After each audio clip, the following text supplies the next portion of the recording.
On va parler du mariage. Ça coûte cher, un mariage. Pourtant, c'est une cérémonie qu'on a envie d'organiser pour que ce soit sympathique et joli. En moyenne, c'est 10 000 €. Vous avez trouvé une solution pour nous faire économiser entre 50 et 60% sur la facture finale. C'est pas mal. Exactement. Et comment? En faisant sponsoriser votre mariage. C'est nouveau, ça arrive en France. Il y a déjà quelques couples qui ont participé à cette aventure, qui sont allés démarcher des partenaires en vue de trouver des futurs sponsors pour les aider à payer leur mariage. Alors nous sommes allés avec Jean-Julien Solic, réalisateur, à la rencontre d'un couple qui nous a vraiment beaucoup touchés, qui s'appelle Marilyn et Guillaume, qui vont se marier l'année prochaine, en avril 2011, et qui ont déjà commencé à préparer leur mariage et qui sont à la recherche de sponsors. Mais on les met où, les sponsors? C'est marqué sur la robe de mariée? Il y a une marque ou Regardez. Oh, quel lancement!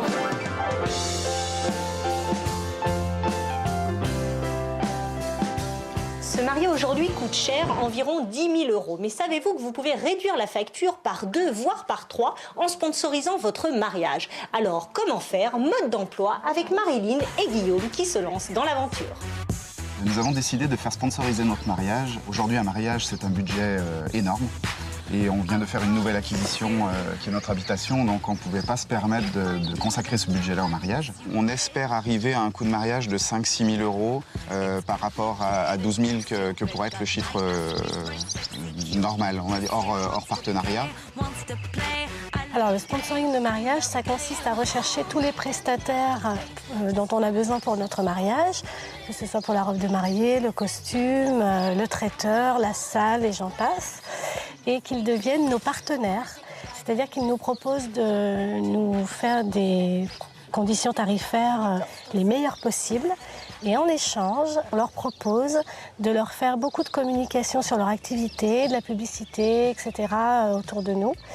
Et on a pour cela créé un blog sur lequel on peut retrouver jour après jour notre aventure. Et on met à l'intérieur nos prestataires.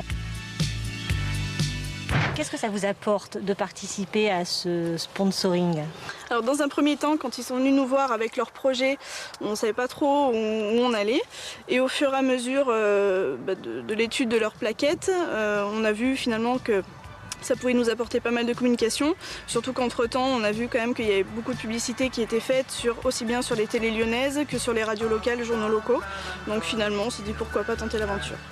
Autant on a eu une gratuité, par exemple, on peut le dire, sur nos faire-part. Par contre, on n'aura pas de gratuité sur le traiteur et c'est normal. On a trouvé l'accord suivant, c'est qu'on vous facture uniquement tout ce qui est coût des matières premières et main-d'œuvre. Et on ne facture pas notre prestation, donc notre bénéfice. Voilà, donc ça vous fait à peu près 50% de remise. D'accord. Voilà. Ah bah, merci beaucoup. La proposition ne peut pas être la même.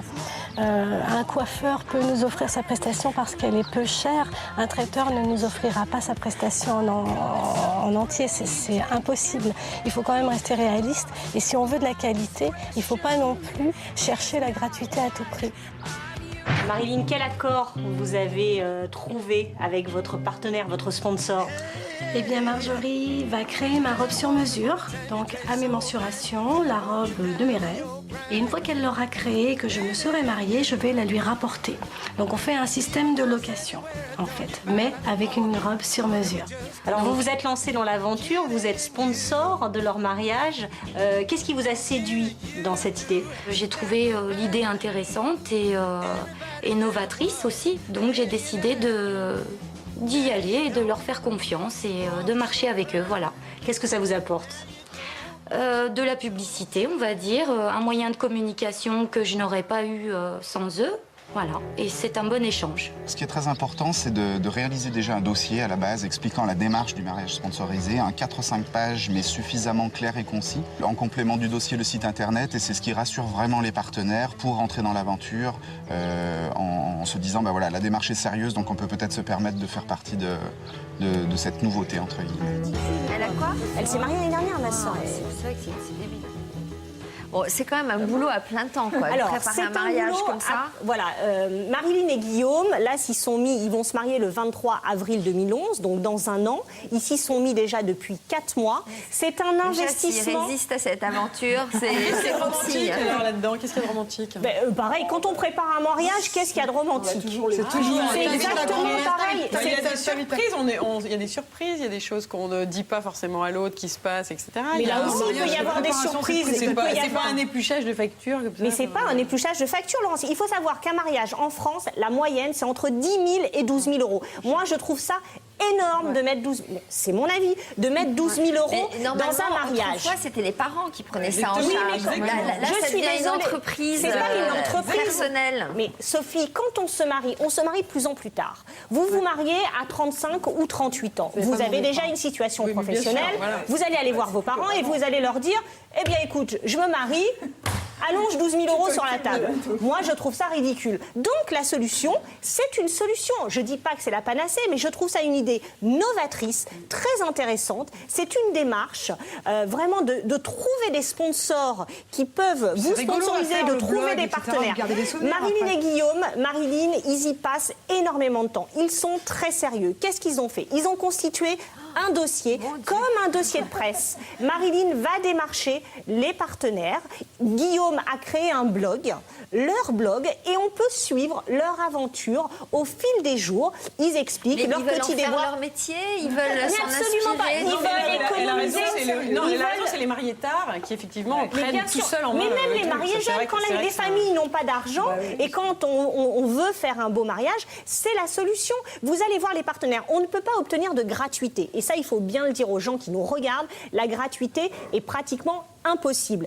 Mais vous pouvez avoir une facture réduite de 70%. Par exemple, la robe de mariée, comment elle Alors ça, c'est très intéressant pour Marilyn. La robe de mariée, ils sont allés voir une créatrice qui va créer pour Marilyn une robe sur mesure, mais le deal qui a été passé entre eux, c'est que Marilyn va louer sa robe. C'est-à-dire qu'après, elle pourra resservir à quelqu'un d'autre. Peut-être resservir à quelqu'un d'autre ou être réajustée. C'est-à-dire qu'elle va la rendre, sa robe. Et de plus en plus, la location de robes de mariée, ça se développe de plus en plus.